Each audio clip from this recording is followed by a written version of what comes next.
Now, I know this happened a few days ago, but I have not covered it on this channel. I've been very on and off this week, as any of you might have noticed. Been a little flaky. I've only been here every other day. So I have not had a chance to talk about the illegal immigrant strike that occurred here in Florida around May 31st or June 1st. It was right around there. There were varying reports. Some people thought it was on the 31st. Some people thought it was on the 1st. So I think that they might have split themselves a little bit. But anyway, this strike is related to Florida's new E-Verify law, which was passed in the last session. I don't know if it's getting a lot of play around the country, but it's certainly been in the news a lot here locally. And I have to say, I'm surprised just how much a governor and a state legislature were able to make an impact on illegal immigration. And I'm surprised that DeSantis is not touting it more, because in all the years that Trump was president, I didn't see anything like this in this state, as far as people, freaking out about the potential of, illegals being sent out and getting caught and not being able to, continue working here. In the Trump years, the impact we saw was at the border. People were deterred from coming into the country, but people who were already here, weren't going to leave. And I give Trump credit. He, despite the fact that there is not a physical wall that covers the entirety of the southern border, that is a big project that would take a long time. And so I'm not going to give him credit for keeping that promise. He didn't keep that promise. You can say, oh, well, he started it. Okay, you can say that, but he didn't build the wall in 4 years. What he did do, though, was through the so-called Remain in Mexico policy, he deterred a lot of people from coming to the southern border who otherwise would have, because it's less attractive then. The way that things typically work in America, you come to the southern border, you ask for asylum, you get, they give you you get arraigned or whatever they call it, and then they give you a court date and they say, okay, here, come back and we'll go over your asylum claim. And, if your asylum claim is denied, we're going to send you back home to your country. So nobody ever shows up for their court date. They just, they get released, and then they just go off and disappear into the interior, never to be seen again. And then they become, one of these workers in places like Florida, working in the backs of kitchens, roofing, construction. And now these are the people who supposedly were on strike last week. Now, personally, going throughout my day, I didn't notice anything. But, that's anecdotal. I'm not saying that these people had no impact. I certainly talked to other people who did notice stuff, and certainly I saw plenty of things online. We've seen droves and droves since this law was passed of people leaving the state of Florida. Now, they're not leaving America, but at least they're leaving Florida. So, I guess you can't give DeSantis credit for sending the illegals, back to their countries, because that's not what this law did. But it got them out of his state. And so the logic then would be, if you did this in all the red states, then you'd pretty much clean up a lot of the illegal immigration problem. Meaning, if people couldn't work without being legal citizens, they would have very little reason, even if they could get here illegally, and live here, they'd have little reason to do that. The reason why people want to come to America is to work and make more money, because you can make more money here than you can living in, El Salvador or Honduras. And, many years ago, the last time I thought about E-Verify, it's been over 10 years since I really, because, this is a very old concept. It's been around since the 90s. The last time I thought about E-Verify, I bought into the argument that, you really shouldn't do that, because that's like involuntary servitude, because you're forcing businesses to become officers of the state in enforcing immigration law. And honestly, I at this point, I think that argument is just BS. First of all, you already do that with businesses. when they card somebody for buying alcohol, or when they have to run a background check on someone for buying a gun. And that's something that they have to do for all of us citizens, which frankly I don't think they should do. But if they're forced to run a background check to make sure that you're not a felon to buy a gun, I don't think it's asking very much. In fact, it seems quite prudent to have employers check the legal immigration status of the people they're hiring. It seems much more efficient than what we're doing now, because currently the way the law enforcement operates, they're not very efficient at finding these people. And I'm not saying that if someone, that goes through the E-Verify system that they should immediately be deported. I don't think you have to do that.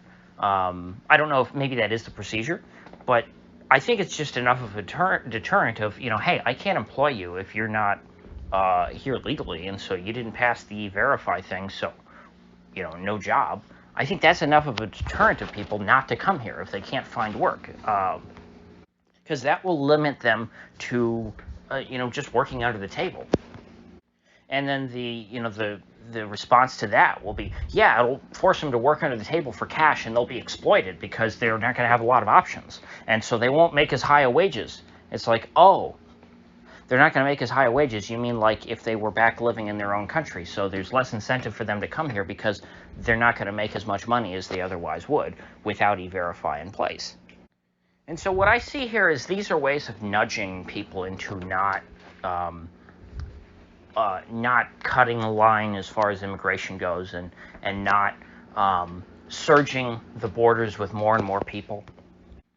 Because I think hard immigration enforcement is something that's very difficult. It is difficult to police a 2,000-mile long border.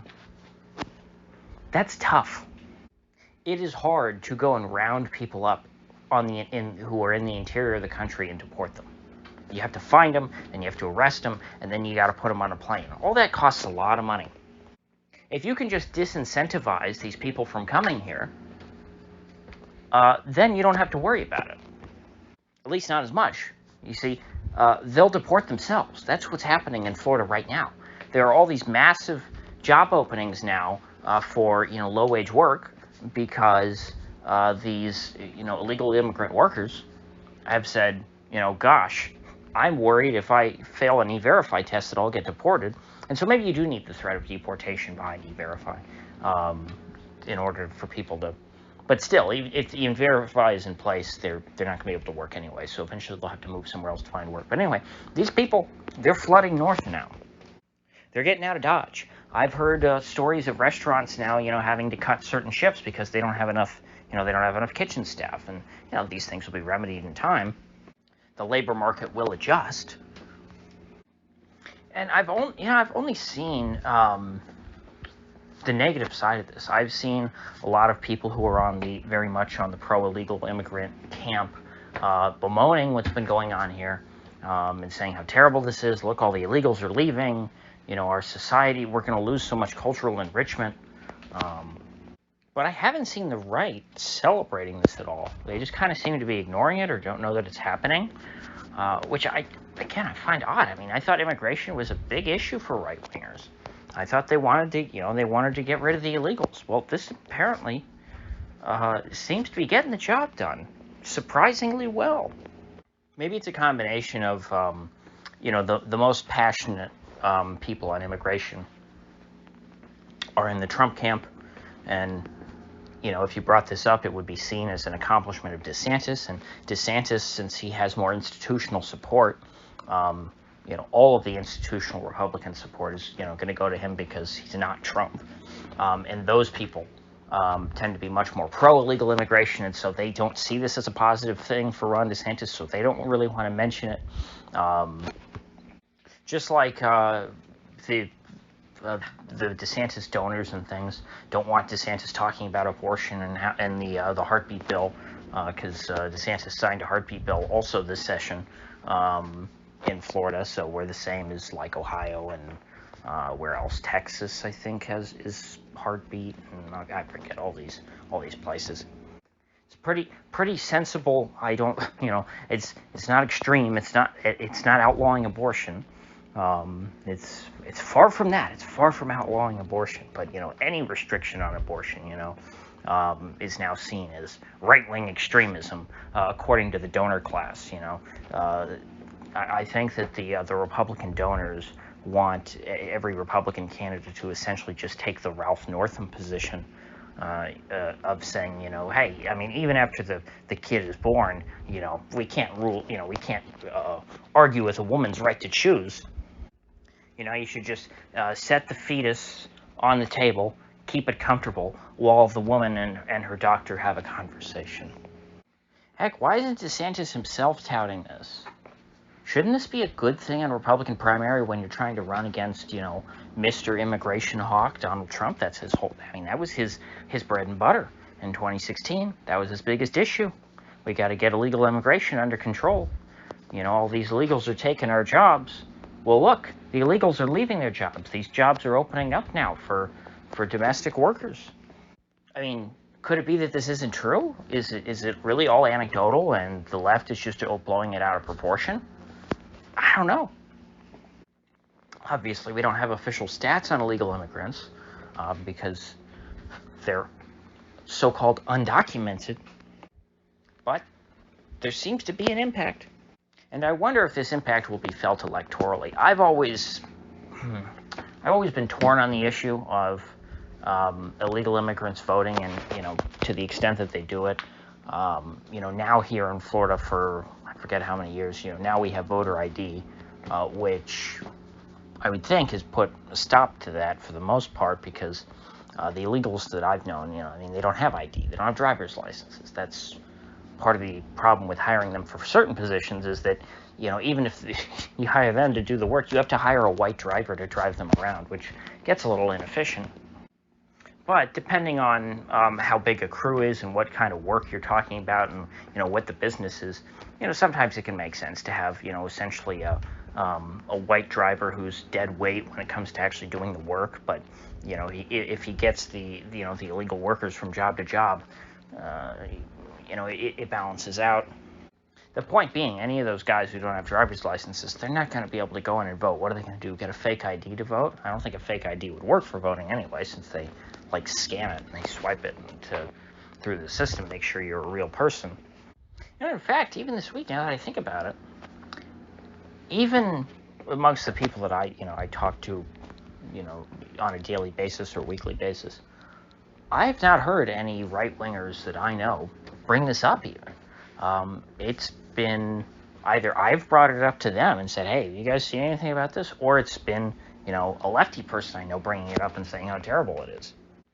So is this just, gosh, I don't know. I've been trying to look into it. That's part of the reason why I haven't talked about it, because I started to see the signs a few weeks ago, when the bill passed. They were showing construction sites, by the way, that I've driven by personally, not anywhere near where I live, but it was one in the Orlando area. And I had just driven by that construction site, a couple weeks earlier, and I had seen it bustling with people, and they were showing how it was just a ghost town. And this was a whole neighborhood under development. This wasn't one building. It was a one of those big, ugly suburbanite housing developments. So I'm glad that production is stalled. I guess that's all I have to say on this for today. With that said, I'll see you folks back here tomorrow.